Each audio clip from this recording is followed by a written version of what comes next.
After a video by right-wing content creator Nick Shirley erupted on social media earlier this week, childcare providers in Minneapolis are on edge. One care center says it was vandalized on Monday night. A wall was broken in, and enrollment papers are missing, as well as employee information and checks from their checkbook. Y'all better leave America, because the government's coming after you. A leader with the Minnesota Child Care Association says some care providers are getting harassing phone calls, and many are worried about unannounced visitors trying to videotape children.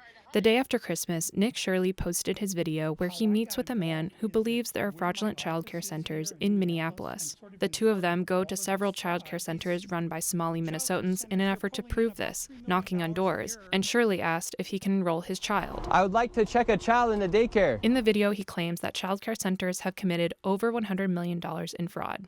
The centers featured in the video have been part of a state-administered child care program using federal money. Although some recently had operations or payments suspended, none have been accused of fraud by federal prosecutors. The video has ignited a massive response on social media. FBI Director Kash Patel has said he's aware of the video and the FBI is investigating. After the video was released, the Trump administration announced that it is pausing payments for child care assistance grants to Minnesota, and that it is demanding an audit of child care centers in the video. The pause is in effect until receipts or photographic evidence are received, and it's reported that the pause will impact 30,000 children.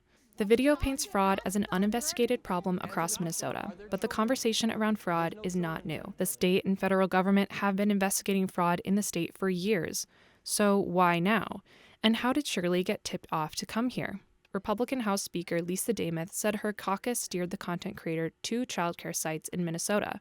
State Rep. Niska clarified that staffers in the caucus provided information to the man identified in Shirley's video as David. Dameth is a Republican candidate for governor, and this is an election year. She is running against Minnesota Governor Tim Walz, who has repeatedly faced criticism from President Donald Trump and other Republicans about fraud. And fraud has been a big issue for Walz. Over the past 5 years, prosecutors and auditors have detected hundreds of millions of dollars in fraudulent payments to healthcare and nutrition programs that didn't result in services actually being delivered. These include the Feeding Our Future nonprofit, as well as fraud in Medicaid and a program related to autism services. While the government has been aware and has been investigating fraud in Minnesota for years, this amount of social media attention is fairly new, and we expect it to continue. The director of ABC Learning Center told KARE 11 that he was there when Shirley showed up. He said Shirley only stayed for a few minutes and was accompanied by masked men in a vehicle with no license plates. A lot of people are not feeling safe, some people believe him, The viral video was shared everywhere. It's more political rather than corruption. Hassan said he and other employees are receiving threatening phone calls from people across the country, and providers say parents and children are facing fear for their lives and their safety, and it's impacting parents' ability to work. Somali child care providers are being used in a political game. We are being hurt in the political game. The state is funding and prosecuting fraud, whether in child care or other industries.